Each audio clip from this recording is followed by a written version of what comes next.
সন্ধ্যার সময় সবাই বসে একসাথে গল্প করতেছি। এমন সময় হচ্ছে মুনতাহার আব্বু একটা আইসক্রিমের বক্স নিয়ে আসলো। তো ভালোই হয়েছে, এখন গল্প করব আর খাবো। আসসালামু আলাইকুম, সবাই কেমন আছেন? আশা করি সবাই অনেক ভালো আছেন। আলহামদুলিল্লাহ, আল্লাহর অশেষ রহমতে আমরা অনেক ভালো আছি। এই ভিডিওটা ছিল রোজার আগের করা। রোজার ভিতরে আসলে একই ধরনের ভিডিও হয়ে যায়, তো ভাবলাম একটু আগের ভিডিওগুলাই দেই। আর এরকম ভিডিও অনেকগুলাই করা ছিল।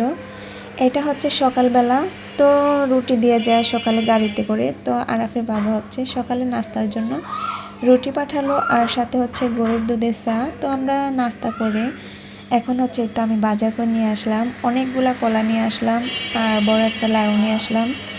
যেহেতু এখন আমার ঘরে অনেকগুলা মানুষ, আর আমার ঘরটা পুরাই ভরপুর ছিল, এখন কিন্তু ফাঁকা হয়ে গেছে।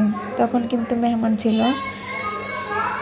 এখানে হচ্ছে 2 কেজি সিমের বিচি নিয়ে আসলাম। তো মা আসার সাথে সাথে আমি বলছিলাম যে মা, আমার এগুলো পরিষ্কার করে দিতে হবে, আমি একা আসলে পারবো না। তো এখন যেহেতু আমার বোনেরও আসছে, ননদরা আসছে, সবাই মিলে বসে 2 কেজি 3 কেজির মতো নিয়ে আসলাম। তো এই তো আমার ননদ বসে বসে পরিষ্কার করতেছে, আমরাও করছি।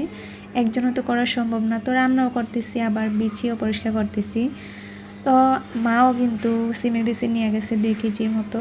তো মারগুলোও কিন্তু পরিষ্কার করে দেওয়া হয় না। মা বলছিল যে বাড়িতে নিলেই পরিষ্কার হয়ে যাবে। এখান দিয়ে হচ্ছে আমি টমেটো চাটনি করতেছি। আর এই টমেটো চাটনি কিন্তু আমার কাছে অনেক ভালো লাগে খেতে, টক হোক বা মিষ্টি হোক, এটা দিয়ে পেট ভরে ভাত খেতে পারি। আমি রোজার মাসের জন্য 1 বক্স রান্না করে রেখে দিছি নর্মালে। তো আমার যখন খেতে ইচ্ছে করে আমি একটু একটু করে নামিয়ে খাই। আর হচ্ছে আমার দেওর আর আমার হাজব্যান্ড, ওরা কিন্তু অত একটা পছন্দ করে না। তো এখান দিয়ে হচ্ছে দুপুরের জন্য আমি রান্না করতেছি তেলাপি মাছ দিয়ে আজকে রান্না করব, কালা বেগুন আলু দিয়ে। আর সাথে তো টমেটো চাটনি আসেই। তাই তো এক এক করে আমার রান্নাগুলো শেষ হয়ে যাচ্ছে। আর গ্যাস থাকলে তো বেশিক্ষণ লাগে না। গ্যাস থাকলে যে আমার কাছে কি ভালো লাগে বলে বোঝাতে পারবো না। এই 2 বছর ধরে হচ্ছে আমাদের বাড়িতে গ্যাসের প্রবলেম, এর আগে এরকম ছিল না। তো জানি না, সামনে মনে হচ্ছে যে গ্যাসই পাবো না। এখন এক বেলাতে গ্যাস থাকে, আরেক বেলাতে থাকে না। এরকম ইফতারি বানাতে হয় 2টা থেকে 2:30টার ভিতর, 4টার সময় আবার গ্যাস একেবারে কমে যায়। আবার হচ্ছে মাগরিবের পরে পুরাই গ্যাস আসে। এই তো আমার তরকারি রান্না হয়ে গেছে।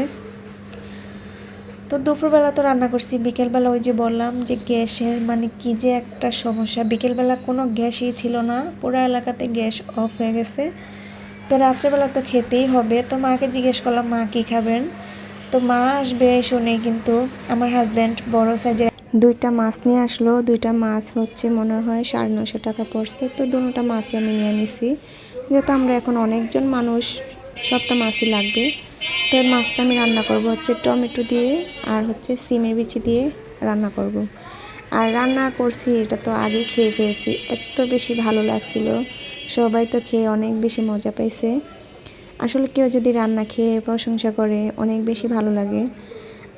তো এই তো মাছগুলো আগে একটু ভেজে নিতেছি, মনটাকে কোলে নিয়ে রান্না করতেছি, সেই জন্য একটু সমস্যাই হচ্ছিল যদি মাছ ছিটে তেল ছিটে ওর গায়ে আসে, এটা ভয় পাচ্ছিলাম। তো পরবর্তীতে হচ্ছে আমার ননদ কোলে নিচ্ছে, আর আমি রান্নাটা এখন একটু ভালোভাবে করতেছি। তো আর বেশিক্ষণই করবো না, জল দিয়ে মাছ দিয়ে নামিয়ে নিব। তো আমার ভিডিওটা আপনাদের কাছে কেমন লাগলো অবশ্যই জানাবেন, আর ভালো লাগলে লাইক দিয়ে যাবেন।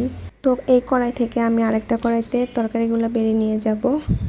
তো ভিডিওটা বেশি বড় করব না। সবাই ভালো থাকবেন, সুস্থ থাকবেন। আল্লাহ হাফেজ।